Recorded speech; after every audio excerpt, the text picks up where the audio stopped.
Hello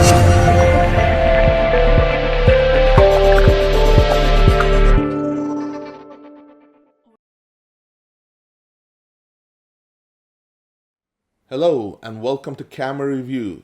Today we have a brand new announcement from Sony. They finally are delivering their promise to bring a new camera into the market, their famous Sony A9, which we've been hearing a lot of rumors about, and it is coming into the market in May. So if you want to purchase that camera, the description is down below. You can click on the link and get your pre-order in, and it's gonna be a camera that's gonna change the market completely. What I mean by that is if you look into the market right now, the wildlife photography, sports photography have been ruled by Canon and Nikon. They had their DSLR market and they were very strong with their lineup of lenses. But now Sony is delivering the punch, and the punch is so strong it's going to change the way the market is structured. You see, up until now, the mirrorless cameras were almost absent from sports photography, and now we have a brand new camera that is going to change the game. Now, there are several things that are very, very important when you're doing sports photography: number of frames per second and auto tracking. Now, first of all, let me explain what this means. If you are going to do photography and you're getting sports photography, you want to capture the action, that right moment, that right image. And for that, you need fast frame rates. And that means your camera must not stop when you press that shutter button. Up until now, Canon had 14 frames per second with their Canon 1DX Mark II. Nikon had D5, and that was only 12 frames per second. What did they bring into the market, you might ask, as Sony? They have 20 frames per second. That means you're almost doubling the speed of a Nikon, or you're going faster. And that means you're going to be able to capture that image that you are being looking for to get that money shot. Now, also another important factor is the continuous auto tracking. Before, when you had the blackout, you lost control of the auto tracking that you might have on the subject that you were aiming to shoot. What Sony has brought into the market is 20 frames per second. Now, if you look at Canon, they have 1DX Mark II with 14 frames per second. Nikon has D5, which is 12 frames per second. You're almost doubling the frame rate that you're going to get that money shot with. And that means you're going to have much better success at capturing that very important shot. And for that, Sony is delivering the punch. And more importantly, it has continuous auto tracking. You see, when you are photographing with your Nikon or Canon, you are going to have that lag time between the blackouts, and that means you might lose that very important shot, or you might lose that auto tracking. Now, this camera, it has continuous auto tracking, which means that if you are firing off, you're going to get that image. And more importantly, with their dual slot cards, you can have a faster rate of information transferred to the new UHS-2 cards, which means that if you are photographing, you are going to get all the images that you want into the card, and that's going to be a lot faster. That means 241 images, raw images of continuous shooting with 20 frames per second. That means you are going to get a much better chance of capturing that image. And more importantly, the viewfinder is 3.6 million megapixels. What that means is you're going to get the 4K image with a refresh rate of 120 frames per second. With that, you're going to get a very clear image of what you're capturing. And that is a true advantage that Sony has over all the other cameras. And more importantly, if you are going to do some kind of a shoot and you don't have the right angle, it has a 3-inch tilt screen touch screen. What that means is that you can use the touch screen, you can tilt it as any way you want it. If you're going to do overhead shot, you can put your hands up and tilt the screen to use it as you wish. And that high quality image screen, the LCD screen, is going to deliver great images. Another important thing is it has 4K video. The UHD standard, which is 3840 by 2160, is going to get you that 4K footage up to 30 frames per second. So what we are talking about is a high quality 4K video. It's not the DCI technology, which is the higher rate, which is the cinema quality, is 4096 by 2160, but that is still a very good quality because that is a standard that is used for YouTube. It's the standard that is used for Vimeo. But if you're going to do cinema quality, then you might want to look at other cameras. But this camera delivers that 4K quality, and that is very, very important. And very important also is the fact that if you're doing shoots with HD quality, you can get 120 frames per second. So that means you're going to have 4 times to 5 times slower rate of motion, and that means that's going to give that very cinematic look of that slow motion. And that's very important if you are going to do some kind of a video for YouTube, for Vimeo, but more importantly, if you're going to do sports action and you want to get that image and you don't know if you're going to capture that very moment, you can shoot the 4K video, it captures the image, and then you can do a full frame extraction from that image, and that is going to give you a very high quality image, 6,000 by 4,000 pixels. That means it's a very high quality image that you can use without having to worry about pressing the shutter button at the right time.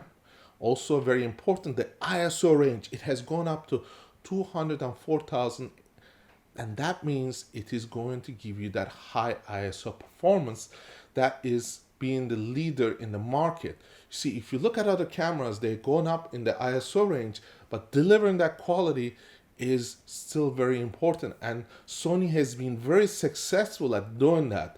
Also, we look at the megapixels of that image. Before, if you look at all the cameras, the pro cameras had gone up to 20. So Canon 1DX Mark II had 20.8, Nikon had 20.2, and those were very acceptable limits. But now we have 24 megapixels coming out of Sony A9.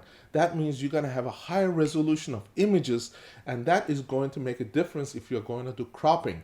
If you're doing sports photography and you don't want some portion of the image in there, then you can crop it, and it gives you that flexibility. If you're doing wildlife photography, you got a zoom lens on, you shoot to 800 millimeters, you're going to be able to crop that image very successfully, more so than if you're doing it with a Canon or a Nikon.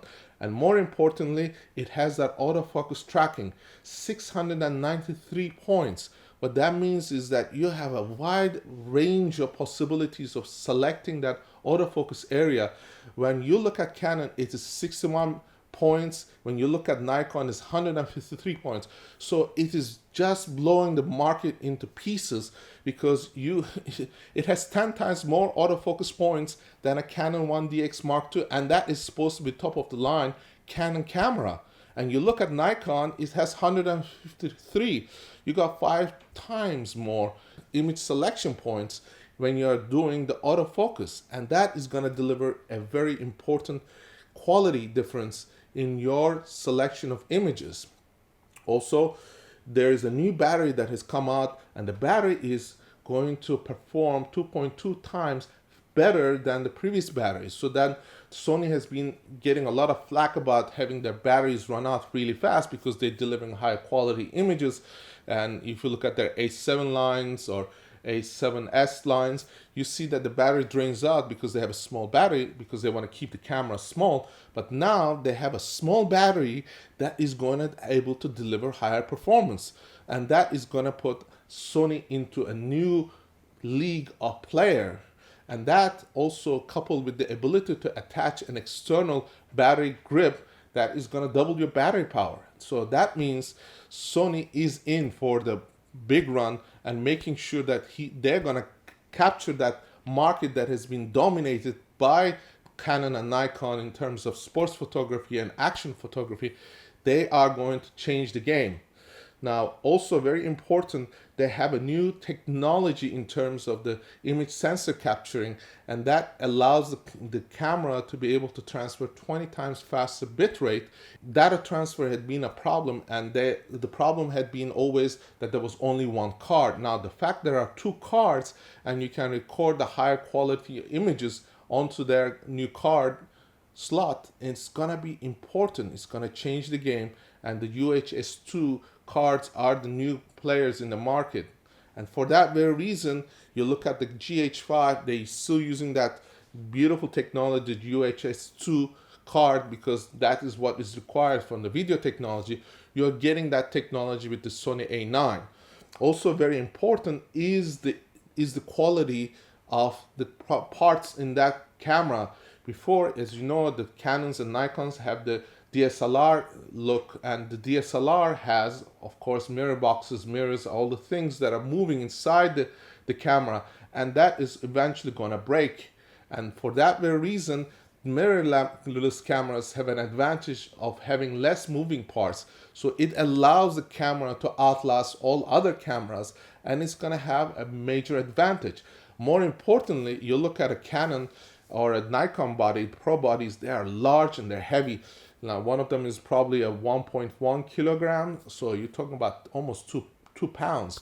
But when you look at the Sony A9, it's going to weigh at 690 grams or 673 as they say, but I'm counting in the extra parts here and there.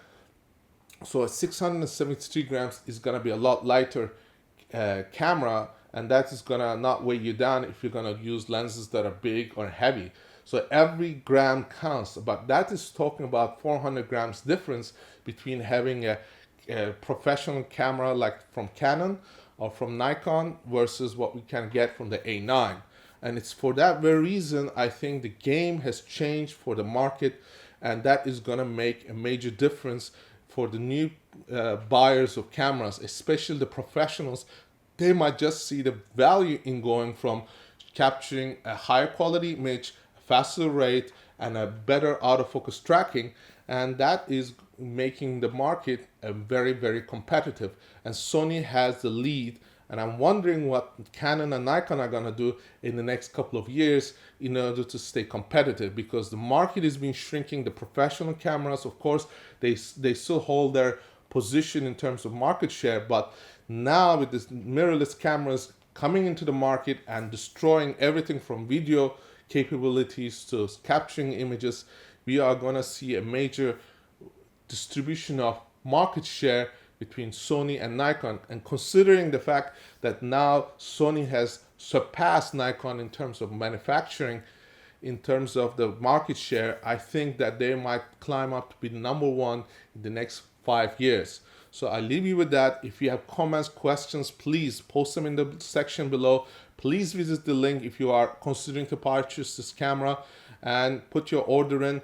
If you have any comments, I will try to answer those comments, those questions, and I hope you have enjoyed this video. Please visit our website also and put your name down in the description section so we can send you our updates, our latest videos, and also discounts for our products. So I appreciate you watching, and I'll see you in our next review.